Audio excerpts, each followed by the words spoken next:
Bhagavate Om Namo Bhagavate Vasudevaya Narayanam Namaskritya Naram Chaiva Narottam Devim Saraswatim Vyasam Tato Jayanti Nashtaprayeshu Bhadreshu Nityam Bhagavate Bhagavati Uttam Shloke Bhaktir Bhavati Naishtaki. So continuing with the discussion on Bhagavad Gita as it is, chapter 7, knowledge of the absolute, text number 4 onwards. So Krishna started this chapter because this is the knowledge of the absolute, about knowledge of the supreme, complete knowledge. And he says, after listening, understanding this knowledge, nothing further shall remain for you to know. But he says, next verse, out of many thousands among men, one may endeavor for perfection. And of those who have achieved perfection, hardly one knows me in truth. But that is on somebody's own endeavor. In 10th chapter, Krishna says, one who serves me with love and devotion, I give them the understanding by which he comes to me. So real knowledge will come from Krishna. Those who serve him with love and devotion. And that knowledge will be in proportion to our surrender to him, because he can give as much knowledge as we want, as he wants, but it depends on us how much we can assimilate that knowledge. Now he further speaks about how to understand him, or how to see him everywhere, how to understand his potencies. So he says, भूमिर आपो अनलो वायु खम मनो बुद्धिरेव च अहंकार इतियम में भिन्ना प्रकृतिर अष्टधा. In this he has pretty much covered everything. Earth, water, fire, air, ether. Bhumir apo analo vayu kham. Kham means ether. Mind, intelligence and false ego. Man, buddhir, evacha. Altogether, these 8 constitute my separated material energies. The whole material universe is made of these elements. And obviously, 3 modes of nature, time is there. But it's all, Krishna says, it's all my separated material energies. Many points to consider. When he says my means person. Those who are nirakaris, who don't believe in the form of the Lord, personality of the Lord, how do they explain this? He says my, and then separated material energies. So yes, the material energies are all his. Nature comes from him. But he is a person from whom the nature comes, the energies come. Not that he comes from the nature or Brahm Jyoti. He never says that. So this is where all the Mayavadis, they don't stand any potency or any reason, any logic. So the science of God analyzes the constitutional position of God and his diverse energies. Material nature is called Prakriti, or the energy of the Lord in his different Purusha incarnations, expansions, as described in the Sattvat Tantra. Vishnustu trini rupani purushakhyani atho vidu ekam tu mahatta shrishtir dvitiyam tva anda sanstitam trityam sarva bhutastham tani gyatva vimuchyate. For material creation, Lord Krishna's plenary expansion assumes 3 Vishnus.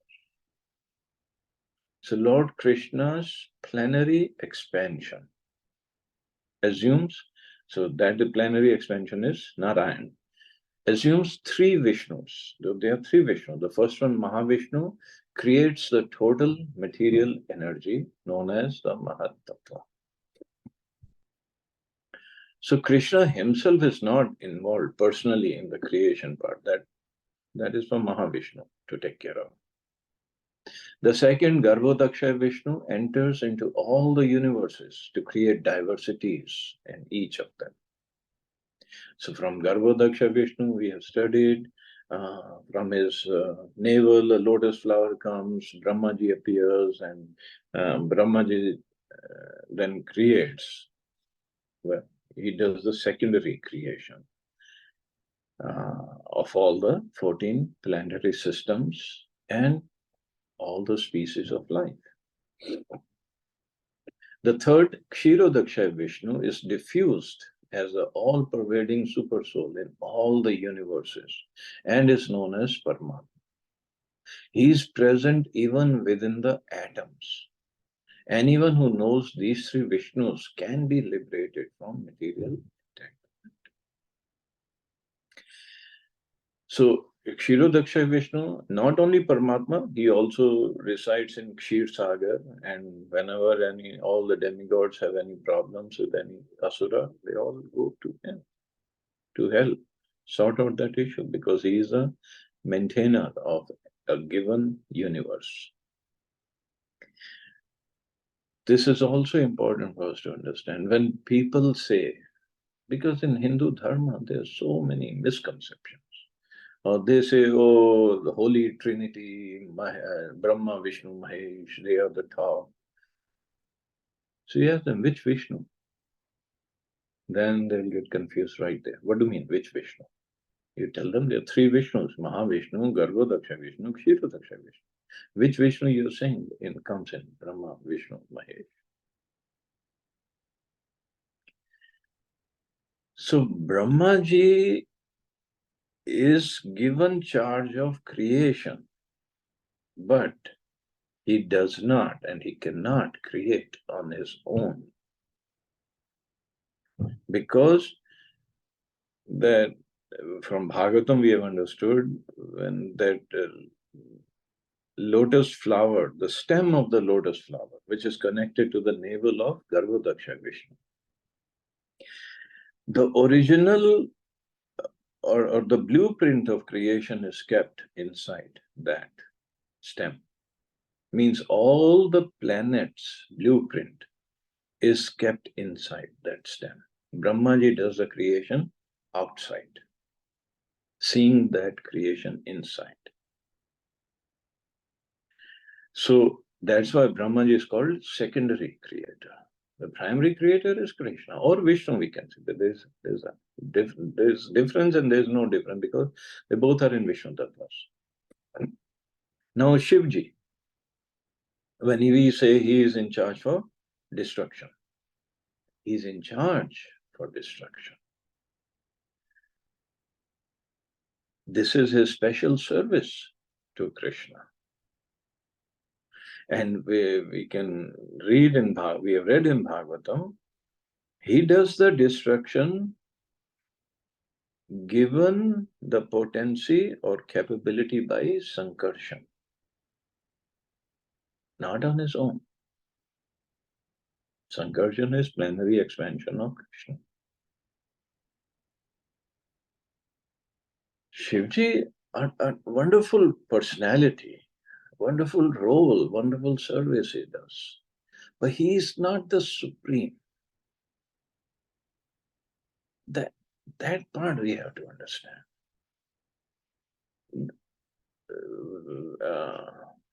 He's the purest of Vaishnava. Vaishnavanam yatha Shambhu. Bhagavatam says. But he's not the supreme Lord. And Brahmaji definitely doesn't come in that category. Brahmaji, for every universe, there is different Brahmaji. It's not like one Brahmaji who's expanding himself in every universe. No. So when we say, again we say Brahma, Vishnu, Mahesh, then which Brahma of which universe? So, and Shivji, there is Sadashiv outside the material universes. He has his own Kailash. Loka, and Sadashiv expands himself into Shivji and he enters each and every universe to assist Krishna in his pastimes, to assist Lord Vishnu in his pastimes. He gets the service of, okay, you take care of destruction. But along with that, he does many, many other services. So again, if somebody says Brahma, Vishnu, Mahesh, yeah, which Vishnu we are talking about? Because people just don't know. They don't want to know. So this Kshirodaksha Vishnu, who resides in Kshir Sagar and on Sheshnag, Lakshmi ji is serving him, and he, whenever the problems happen in the universe, Brahma ji and other demigods, they run to him. And he expands himself as Paramatma, or Super Soul, in the heart of every living entity and within every atom. He's present even within the atoms. Scientists are now saying there is a God particle in every atom. Who's that God particle? That is Paramatma. They don't have much knowledge of it because they don't know. They don't study the scriptures or Vedic scriptures. So this material world is a temporary manifestation of one of the energies of the Lord. One of the energies, material energy. All the activities of the material world are directed by these three Vishnu expansions of Lord Krishna. These Purushas are called incarnation. Okay, Purusha incarnation. Generally, one who does not know the science of God or Krishna assumes that this material world is for the enjoyment of the living entities, and the living entities are the Purusha. Actually, Purusha, what it means, the literal meaning is the enjoyer, or cause, controller, enjoyer of the material energy. But the living entities are not the, but this is what people understand. This material world is for my enjoyment. And this is what everybody is running around since time immemorial to try to control this material energy, try to enjoy, try to uh, have it. That yes, I'm the proprietor of this energy. And they don't say energy, I'm the proprietor of this planet and that planet. Of course, at the time of Hiranyakashipu, he had conquered all over the universe, except Brahmaloka, because he got benedictions from Brahmaji. So he did not conquer Brahmaloka, but up to that point, he had conquered everything. Upper planets, earthly planetary system, lower planetary system. We can't even imagine. There could be a personality controlling all these three, all the planets. What would happen to him? Narsingadev showed him who's the real controller. And now in other yugas, people, they would travel from one planet to another, fight, conquer. Bali Maharaj did. Now in Kali Yuga, what we just control, not even control. On papers, we own this piece of land or that piece of land. For how long? If not before death, it will be taken away at the time of death. And we think we are the big controllers or proprietors. Who are we? Nothing.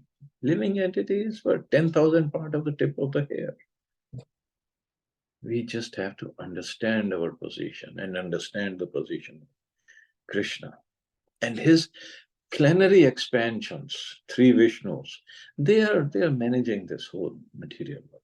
He doesn't even bother himself.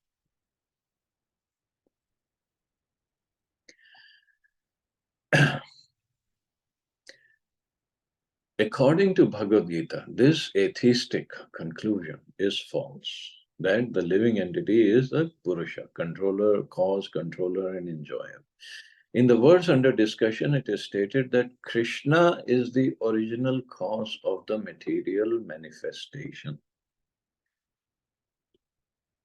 When he says these are my separated 8 energies, so it means he is the original cause.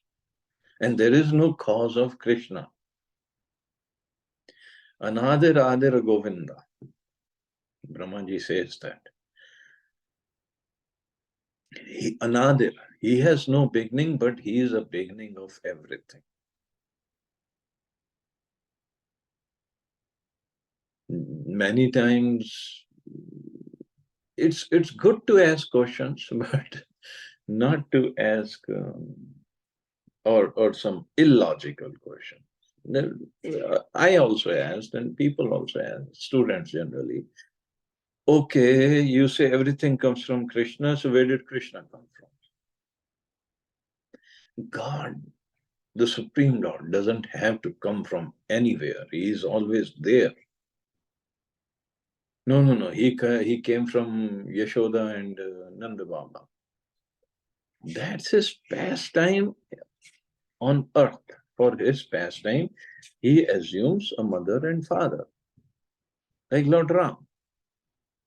He accepted Dasharatha Maharaj and Mother Kaushalya as his parents for his pastime. Yes, they are his parents in Ayodhya Dham, or Yashoda Maya Nanda Baba are there in Golok Vrindavan. But in Golok Vrindavan, he never takes birth. Oh, in Ayodhya, Lord Ram never takes birth. He's always there. And Yashoda Maya Nanda Baba in Krishna Lok or Golok, they always are in this mood of paternal love for Krishna. But Krishna he's not taken birth from them.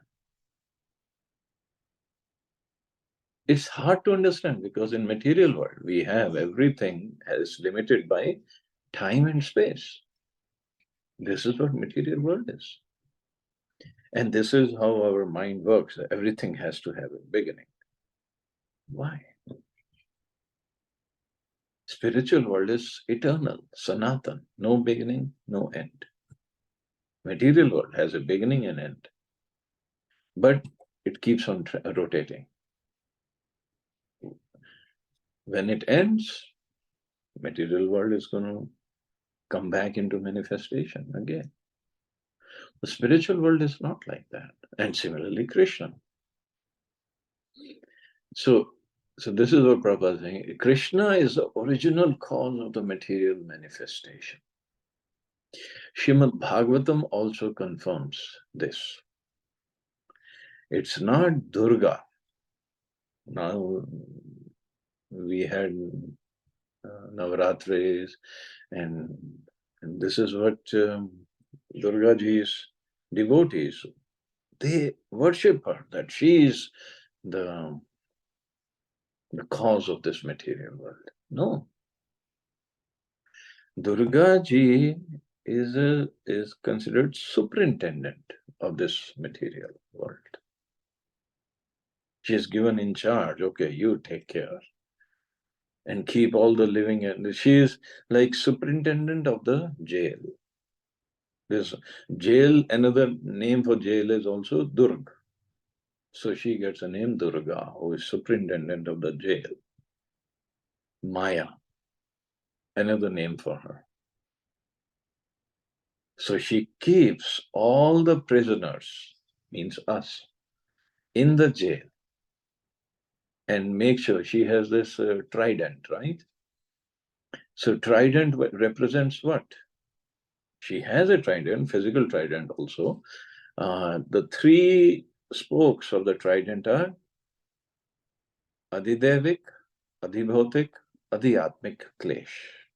So trident is to punish the prisoners. So she punishes us with these kleshas. But who created this Durga or the material universe? Mahavishnu. who has given her the powers to punish us? Mahavishnu. And Krishna later on will tell us that Devi Hiesha Gunamai Mam Maya Duratyaya. Mam Maya. This is my energy, my Maya. It's very difficult to overcome. But next line is Mame Vye Prapadyante Maya Me Taranti. But those who surrender to me, they overcome this Maya very easily. So again, Maya is his energy. Durga Ji is personification of that energy.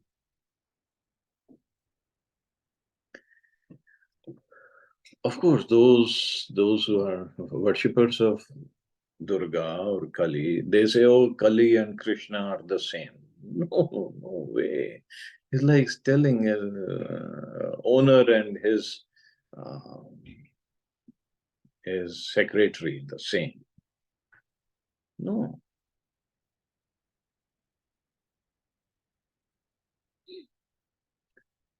Okay. Generally, one does not know the science of God. Krishna assumes that this material world is for the enjoyment of the living. Okay, we covered that.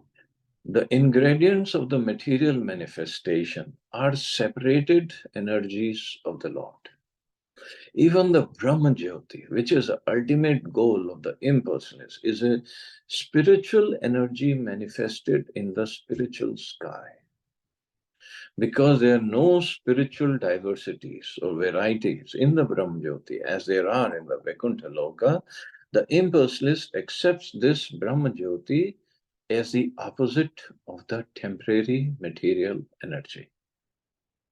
So this material energy, Prabhupada calls this temporary material energy, has so much of variety. So much of variety. 84 lakh yomnia and so much variety of colors and forms and shapes and different natures. So much of variety is there. So impulsively say the material world has so much of variety, the spiritual world should not have that variety. Because spirituality is complete opposite of material. So then that's why that's one of the reasons. Brahm Jyoti is the ultimate. There is no variety there.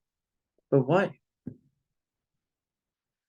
If the material world has so much of variety, the origin of this material world, which is Krishna Lok or Vaikuntha Lok, it should have much more variety than this. That should be the right conclusion. The variety cannot come from nothing. And this is also where Nirakarvadis, they make a mistake. The Paramatma manifestation is also a temporary, all-pervasive aspect of the Kshirodakshaya Vishnu. Temporary. Why? Paramatma manifestation, as Paramatma, he is where? In every atom of the universe and besides every living entity in the body of everybody. Now in spiritual world, there is no body because everybody has its own Satchidananda Vigraha, Satchidananda form. There is no material form. And there is no need of Paramatma to be there to be the witness of our activities or sanctioner of our activities in the spiritual world. In spiritual world, everything is controlled by Yogamaya. And there are no such atoms in the spiritual world where Paramatma has to be there in each and every atom to direct the motion of every atom. In spiritual world, Yogamaya takes over. She has everything under control. All the creation is by Yogamaya. So Paramatma manifestation is only here in the material world. The Paramatma manifestation is not eternal in the spiritual world. Therefore, the factual absolute truth is the Supreme Personality of Godhead, Krishna. In the spiritual world, Krishna, there is no Vishnu expansions, there is no destruction, so no, not Shiva, Shivji is there, but as a servant of Krishna, not for destruction. Brahmaji, as Brahmaji is not there, but that living entity who takes the position of Brahmaji must be there in spiritual world in some form. But it doesn't need to do creation because everything is eternal. Everything is already there. So it's only Krishna or his expansions. So therefore, the factual absolute truth is a supreme personality of Godhead, Krishna. He is a complete energetic person and he possesses different separated and internal energies. He is a complete energetic person, means every energy comes from him and possesses different separated and internal energies. So separated means material, internal means spiritual. In the material energy, the principal manifestations are 8, as above mentioned. Out of these, the first 5 manifestations, namely earth, water, fire, air, sky, are called the 5 gigantic creations or the gross creations within which the 5 sense objects are included. So these are the gross creations that we can see. Of course, we cannot see sky, ether or space, but at least we can understand there is space. And within which the 5 sense objects are included. They are the manifestations of physical sound, touch, form, taste, and smell. So this is what our 5 knowledge acquiring senses go after. Material science comprises these 10 items and nothing more. But the other 3 items, namely mind, intelligence, and false ego, and Prabhupada always called it false ego. Because in material world, we have this false ego here doesn't mean the pride. Generally, we misunderstand this as pride. No, the ego means what I am. So false ego is, I am this body. So if the false ego is there, there must be real ego also, which is spiritual. I'm servant of Krishna. I'm not this body, I'm a spirit soul, and I'm servant of Krishna. That is a real ego. So ego has to be there. Just like mind and intelligence, although they are subtle, but this is material mind and intelligence, but there has to be spiritual mind and spiritual intelligence.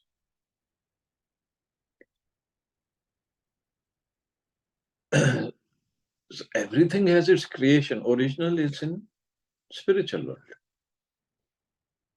It doesn't mean if material mind, intelligence, and ego are there, there has to be nothing in the spiritual world. This is what Mayavadis or Buddhists, those who proclaim voidness is ultimate, they consider, but this is wrong. But the other 3 items, namely mind, intelligence, and false ego, are neglected by the materialists. Philosophers who deal with mental activities are also not perfect in knowledge because they do not know the ultimate source, Krishna. The false ego, I am, and it is mine, which constitute the basic principle of material existence, includes 10 sense organs for material activities. So it starts with false ego only, right? I am this body, and whatever I see is mine, or whatever I want, it should be mine.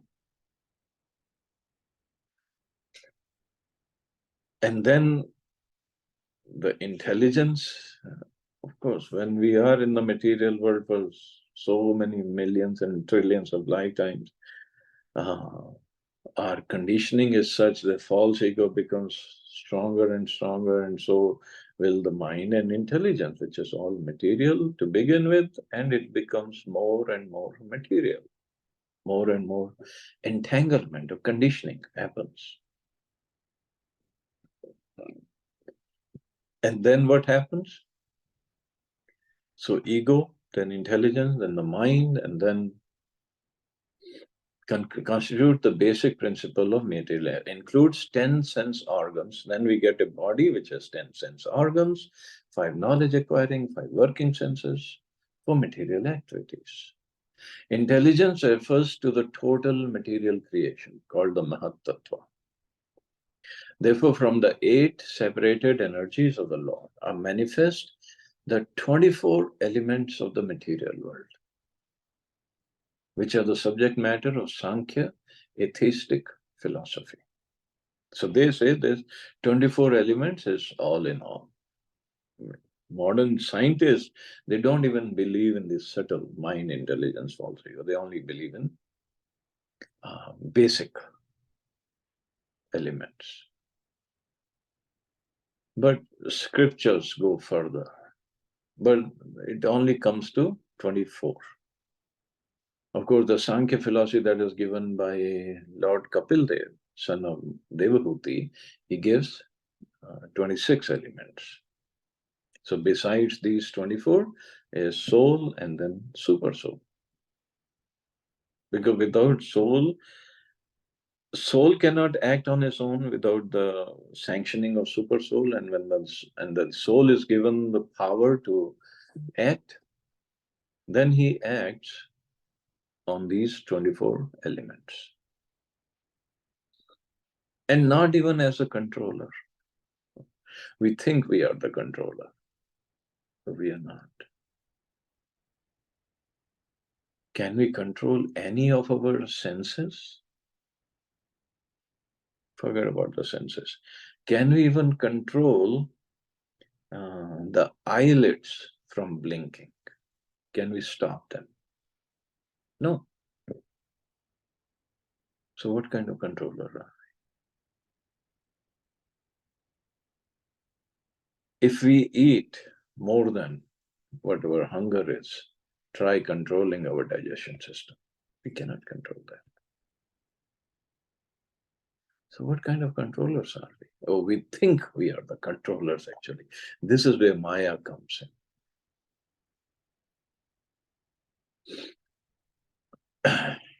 They are originally, or the subject matter of Sankhya atheistic philosophy, they are originally offshoots from Krishna's energies and are separated from him, the 24 elements. But atheistic Sankhya philosophers with a poor fund of knowledge do not know Krishna as the cause of all causes. The subject matter for discussion in the Sankhya philosophy is only the manifestation of the external energy of Krishna, as it is described in the Bhagavad Gita. So it's only the manifestation and partial manifestation actually of the external energy of Krishna. It's not even his internal energy, more potent internal energy. And in 10th or 11th chapter, Krishna says, "Oh Arjun, whatever you see is just a spark of my splendor in the material world.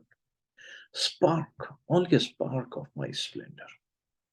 Spark is nothing actually. It just flashes just for a little while and then it goes away. And it's not even the full splendor, full energy, full, if we consider fire and the spark, so it's not even the full fire that we see of the material world. And we just get enamored by this spark so much that we don't even, can't even think of anything else.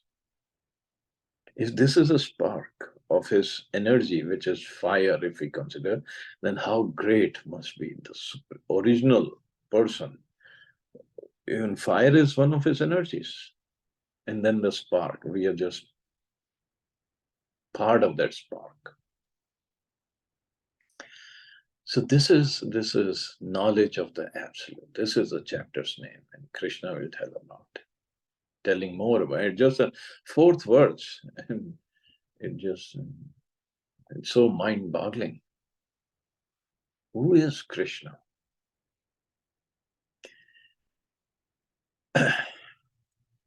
Aparayam itastva anyam prakritim vidhi me para. Jiva bhutam mahabaho yayedam dharyate jagat. Besides this, aparayam, O mighty armed Arjuna, there is another superior energy of mind, which comprises the living entities. So this is his 8 inferior energies: Prithvi, Jal, Agni, Vayu, Akash, Man, Buddhi, Ahankar. And then besides that, there is superior energy, which comprises the living entities, which we are, who are exploiting the resources of this material inferior energy. Yayedam dharyate jagat. So we are trying to exploit resources here. Here it is clearly mentioned that the living entities belong to the superior nature or energy of the Supreme Lord.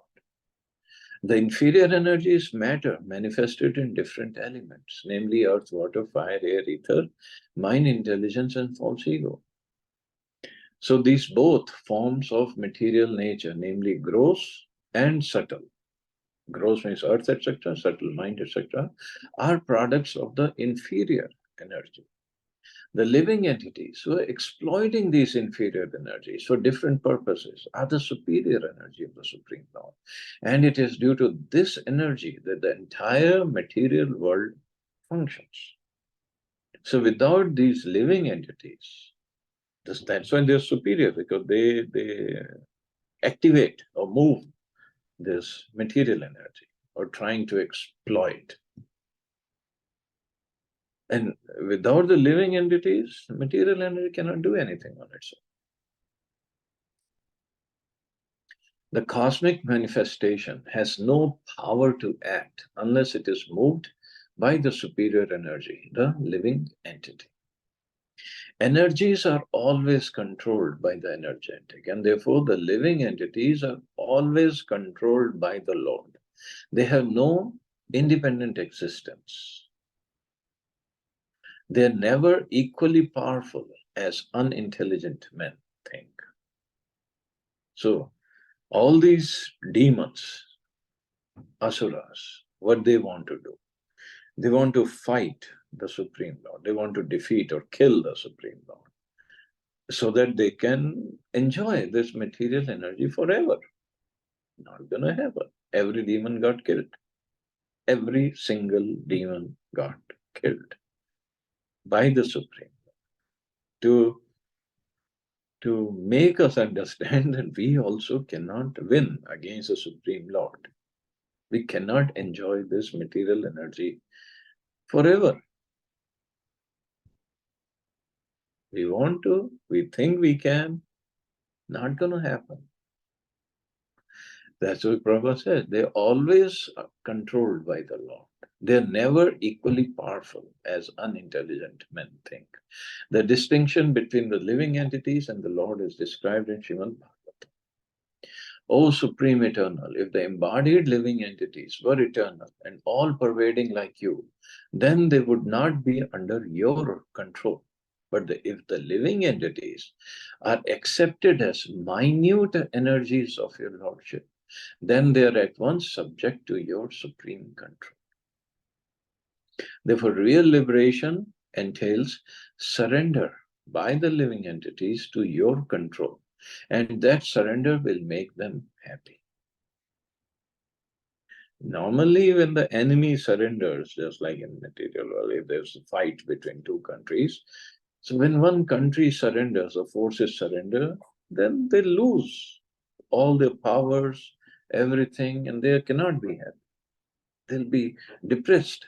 But when we surrender unto the Lord, that will make us really happy, because if we are not surrendered, then we are trying to control the material energy, which we cannot at any time. No, we cannot. So we are not happy there actually. We'll only be happy when we are surrendered.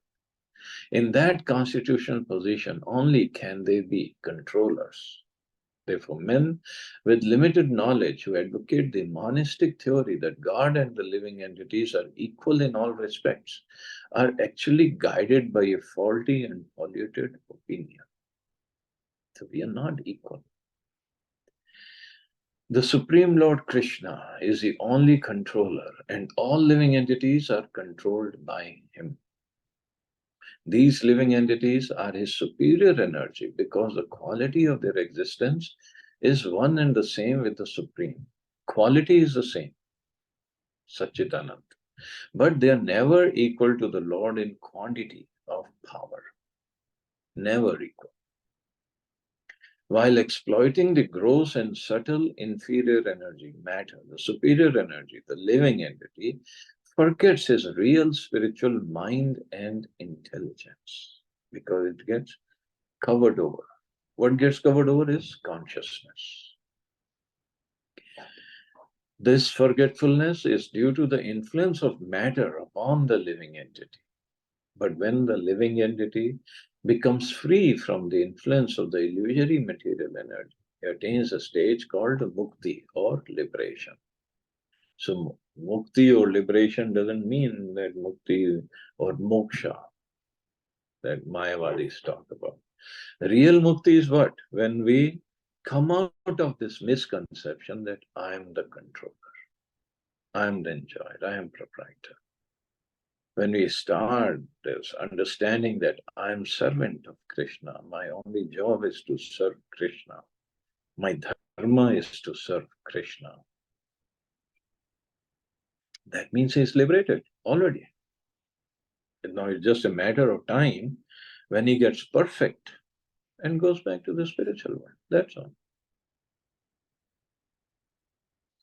The false ego, under the influence of material illusion, thinks I am matter and material acquisitions are mine. His actual position is realized when he is liberated from all material ideas, including the conception of his becoming one in all respects with God. So, including the conception, that's all material, that I'm going to become one with God. No. In fact, Prabhupada says, why would I want to become one with Krishna? I can become father of Krishna, I can become mother of Krishna, I can chastise him. Why would I want to become one? I can become friend of Krishna, I can play with him. And Krishna's Gopsakhas, we know, sometimes Krishna has to carry his friend on his shoulders when he loses a game. So why would I want to become one with God? Therefore, one may conclude that the Gita confirms the living entity to be only one of the multi-energies of Krishna. And when this energy is freed from material contamination, it becomes fully Krishna conscious or liberated. So when this energy, living entity, becomes freed from material contamination of thinking to lord over the material energy, then he becomes fully Krishna conscious. And that is the purpose of the creation altogether. So as I said, creation is called a jail of Durga, and superintendent is Durga. So the jail, and she is giving us misery with her trident. But the purpose of the jail is rectification of the prisoners. The real purpose. So rectification is what? Purification of our consciousness. So sooner we understand, I should not be here, I should be outside, I should be serving Krishna, I should be happy over there. Why I'm suffering over here? That is better for us. And Krishna himself, through Bhagavad Gita, through his incarnations, through his leelas, through his devotees, and Durga ji is also devotee of Krishna. The purpose is our rectification. It tries to give us this understanding. And he is there to help us also get out of this jail. Even Durga ji will help us get out of the jail if we are ready. So, So we have celebrated Navratra, so we should pray to Durga Ji to please let me out of this jail. Please let me serve Krishna completely. In fact, there is a story about Durga Ji. Durga Ji is also comes as Kali. Different people serve him or worship her in different ways. So there were two brothers in Bengal.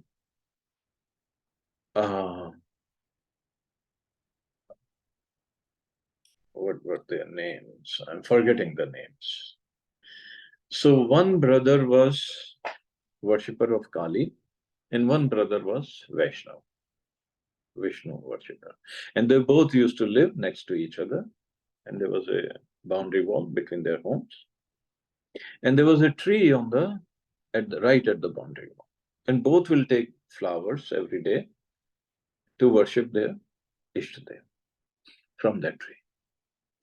So one day, this Vaishnav brother, he took the flowers and he worshipped Lord Vishnu. I think he had Shaligram Shila. And somehow, no, it's all Krishna's arrangement, some of the flowers went back to the other side of the boundary wall. So other brother came and he picked up those flowers, which were offered to Shaligram, and he offered to Kali. And that day, Kali was very pleased and she appeared. And she said, okay, ask me, what do you want? And then this brother who was worshipping Kali, he got surprised. Mother, I've been worshipping you for so many years. You never appeared. How come you appeared today? She smiled. She said, well, you were worshipping me, but today you gave me my Lord's Prashadam. So somehow these flowers were offered to Shaligram and they came over here and then you offered me that Prashadam. So I'm very pleased with you. So this brother asked, what do you mean that Prashadam? So, and you are pleased. So you are not happy with my worship when I was offering you fresh flowers? She said, happy, but I'm really pleased today because you gave me my Lord's Prashadam. So Lord's Prashadam means you're also servant of Shaligram or Vishnu? Yes, she said, we all are servants of him. So he asked, would it be better if I worship Shaligram then? She said, yes, we will be very pleased. We means all the demigods are pleased when we worship Krishna. This doesn't mean we disrespect the demigod. They're given special powers, they have the special position because of whatever services they have done. So then this brother who was worshipping Kali, he became such a great Vaishnava and he wrote such wonderful poetry that Chaitanya Mahaprabhu used to read those poetry. And somehow it's not coming to my mind, his name, wonderful name. And he became such a great Vaishnava. So even Durga Ji is pleased when we worship Krishna. So that is a message of Navaratras. Yes, she performed many pastimes of killing this Asur, Mahishasur, and that Asur, and this and that. But real pleasure is when we worship Krishna, when we become devotees of Krishna. Okay, I guess I can stop here. See anybody has any questions or comments?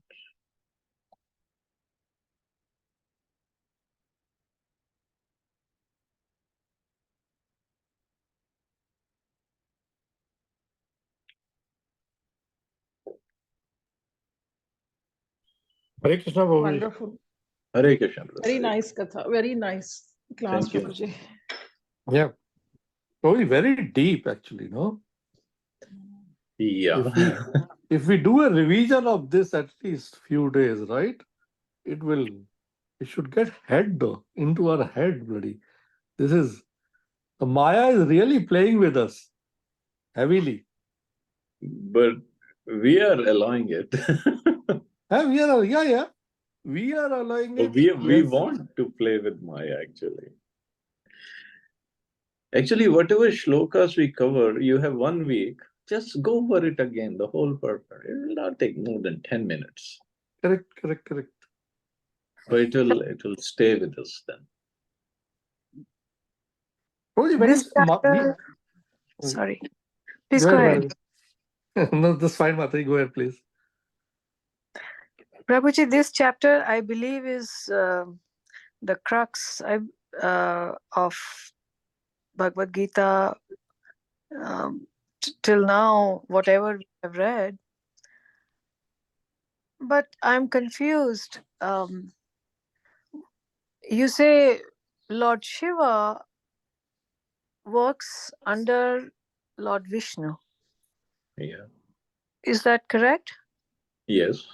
So when I was watching that Radha Krishna serial, Lord Shiva is addressing Lord Krishna as Mere Arahadya, and Lord Krishna is referring to Lord Shiva as Mere Aradhya. So what does that mean? Well, first of all, that serial is made by directors just to make money. They are not Sure. concerned about the philosophy part of it. I'm Yeah, actually that's asking what is different. Prabhuji serial is completely different than the book. Yeah. Yeah. And directors make it according to their understanding, and the whole purpose is to make money. That's all it is. Nothing that's else. true. That's true. But who is working for whom? Because there are times when Lord Shiva comes and helps Lord Vishnu. See, those are pastimes. See, what about, look at the background picture. Krishna is a chariot driver of Arjun. Arjun, yes. So he is serving Arjun, right? Yeah. But does it mean Krishna is not the Supreme Lord? No, he He is is. always the Supreme Lord. And Arjun is actually helping Krishna. We'll read later. Krishna asks him to fight this war for me. That doesn't mean Krishna cannot kill, or he did not kill the armies of Asuras. He did. Arjun is used as an instrument. Yeah. So Shivji, wonderful position. I'm not saying Shivji is any ordinary man. No way. But Supreme is Krishna. Supreme Lord is Krishna. That is different. Shivji serves him just like in that when he drinks this whole ocean of poison. Lord Vishnu was there also. But that was to glorify Shivji. That, see, for humanity, for everybody's, to save everybody, he drank the ocean of poison and he kept it within his throat. Why did he keep it in his throat? Do we know that?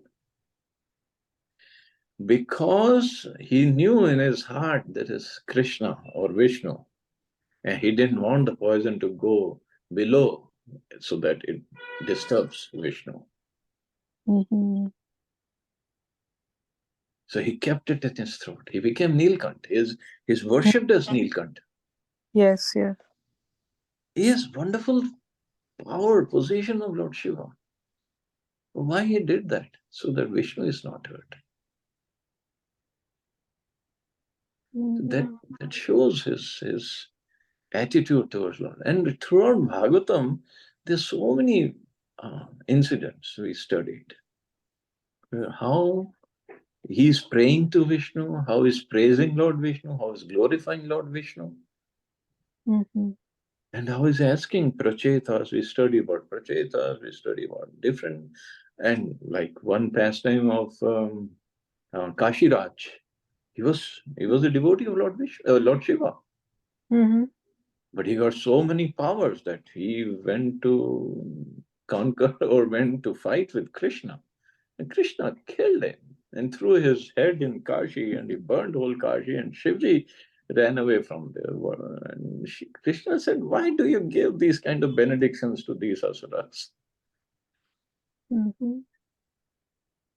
So there are so many incidents, so many. That shows. Even Ravan, fight of Ram and Ravan, Dashera is coming up. Mhm. So Ram and Ravan, when they were fighting, so one day Ravan was defeated and Lord Ram sent him back that he come back again tomorrow. Mhm. So that night he goes to Kailash. And he again worships Lord Shiva. Shivji gets pleased. Yes, what do you want? Oh, you promised me that you will help me if I'm in any trouble, in any war. Yes, I promised you. What happened? Shivji knows what happened. He said, well, tomorrow is my final war with Ram. So Ram. you come fight on my behalf against Ram and help me. Shivji said, yes, I promise that I'll help you, but I never said I'll fight against Ram for you. I'll help you. And even Parvati ji got confused. Ravan was confused. How are you going to help me if you're not going to fight against Ram? Well, I'll help you in the sense I can tell you the way how to win, how to save your life. Shivji said, well, you take Sita back to Ram. You take shelter of lotus feet of Ram, you will be saved. Otherwise, nobody can save you. I cannot save you because you're fighting against my Lord Ram. Mhm. So nobody could save Ravan. Nobody could save Hiranyakashipu. Mm. They were devotees of Brahmaji, Shivji. But has any devotee of Lord Vishnu been defeated like this? Oh. No. And sometimes people say, well, why did Lord Ram worship Shivji in Rameshwaram? There was a different purpose. Lord Ram killed Ravan, who was devotee of Lord Shiva, and not to ask for forgiveness, but to ask just as an etiquette that, yes, I have killed your devotee, you just be pleased. So Rameshwaram actually doesn't mean Shivji who is Ishwar of Ram. Rameshwaram means Ram jinke Ishwar hai, wo Shivji. Mhm. Shivji is sitting in meditation. He is chanting also. Do we know what does he chant? He is chanting the names of Ram. Oh, okay. And when he is in meditation, what he meditates on? He meditates on Ras Leela of Krishna. Oh, okay. There's a place in Braj that's called Mansarovar. Of course, there's another meaning of Mansarovar. I'll not go into that, but there's a lake there. And Mansarovar is a place also where Krishna's Ras Leela happens. And Shivji wanted to enter Ras Leela, but Ras Leela is protected by the gopis. They said, you Uh-huh. cannot come inside the Ras Leela. This is different. Shivji said, please, he begged them, I want to enter. Okay, first you take bath in this lake. So when he took first bath in that lake, so all the ghosts and hobbling, whoever are around Shivji, they all ran away. Second dip when he took, then all the snakes and everything, they all ran away. Third dip he took, he got the form of a lady. But the gopis said, even if you're a lady, you cannot enter Ras Leela. This is a different program altogether.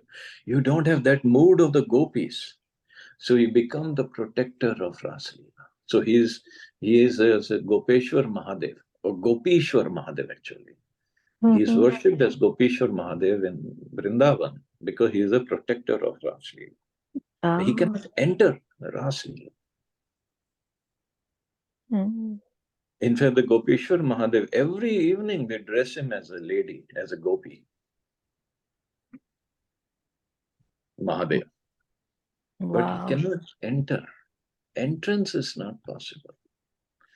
So this shows who's a supreme.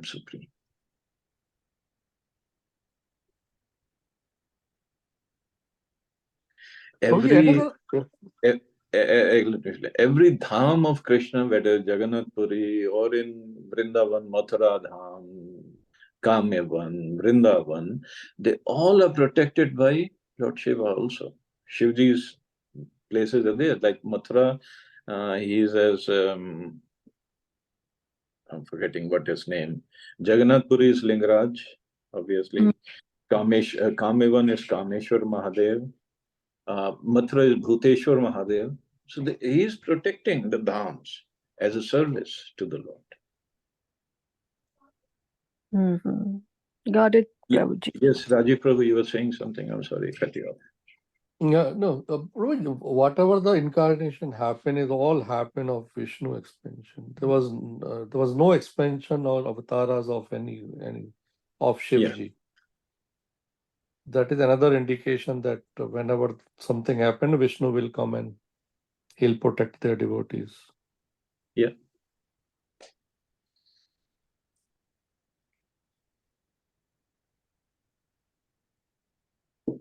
I guess we Interesting. can. Yeah. Yeah. Okay. You all have a safe and wonderful day. Hare Krishna. Thank you. Jai Hare Shri Krishna. Prabhupada. Jai Srila Prabhupada. Hare Krishna Prabhuji. Thank you very much.